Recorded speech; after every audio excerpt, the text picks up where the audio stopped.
السلام عليكم ورحمة الله تعالى وبركاته. خيارت شرفت لك وسود هذا العدالة channel. هدانا الجوج جرت وكم أصلا هداك وعصبتها فضلا سبسكرايب لايك شير كومنت انت وينو ديريجلين ما أنت وحينا وذا قصة كدعدي ودنك سعودي عربية.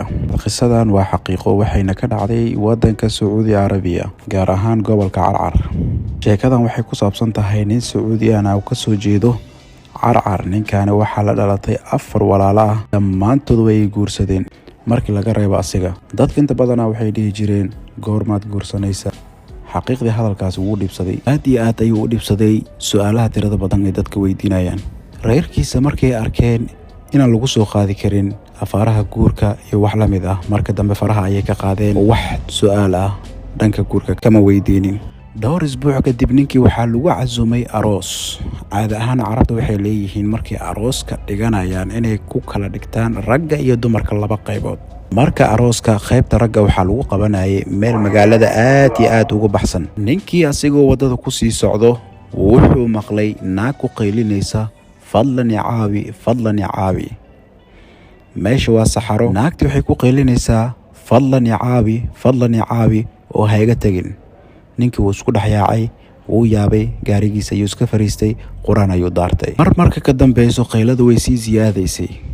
wuu yaabay markuu daaqada saas u eegay waxba ma arkin. kaliya waxaa ka hor imaaday yey ama waraabe. ugu dambeyntii ninkii arooska ayuu imaaday.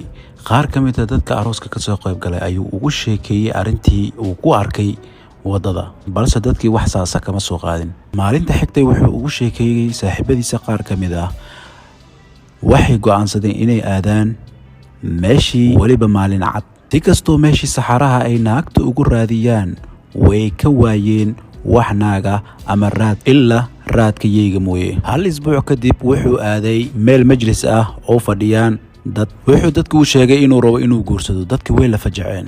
dadka meesha fadhiyaan dhammaantooda way ogaayeen inuu ninkan afaaraha guurka aad ugu necbaa. dadkii ayaa waxay ku dhaheen adiga iyo guur waa kaafiye kala dheeri. ninkii ayaa dareemay inay waxay ka qaldanayeen. kadib wuxuu go'aan ku gaaray inuu aado nin wadaad ah ama shiiq. ninkii shiiqa markuu u tagay wuxuu ugu sheekeeyey dhammaan arrimihiisoo dhan gaar ahaan arrimaha guurka. wuxuu dhahay waxaan aad u necbaa guurka, xitaa waxaan aad u necbaa qofkii igu soo hadal qaado arrimaha guurka oo waan ka caroon jiray. maalin maalmaha ka mid ah xilli haweenimo ay tahay aniguu kusii jeedo aroos meel cidlaa oo saxara ah waxaa maqlay naag ku qaylinaysa fadlan ya caawi fadlan ya caawi. ninkii ayaa wadaadkii wuxuu ku dhahay fadlan ii sharax waxa igu dhacaya aniga. wadaadkii aad ayuu ugu qoslay. kadib ayuu u sheegay waxa asiga ku dhacay. kadib wadaadkii ayaa wuxuu ku dhahay waxaa kugu lifaaqnaa jinkaasoo oo kuu diidana inaad guursato. weliba jinkaas wuxuu ku nacsiiyey guurka. jinkaasna wuxuu ahaa mid naag ah. haweenkaas way ku daba socotay. waxaa la og yahay yeyda waa xayawaanka keliya ee dili kara jinka. marka aad qayladeed maqlaysayna yeyda ayaa ka shaqaysanaysay. haddeertaanne xur ayaa tahay oo waad guursan kartaa.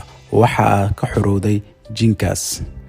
sheekadan waa sheeko xaqiiq ah oo ka dhacday waddanka Sacuudiya. sheekadan hadday idin cajibisay fadlan commentiga inuu reeba. kuwa badanna waan hayaa waa idin soo dayn doonaa insha Allah. assalaamu calaykum waraxmatullaahi tacaala wabarakaatuh.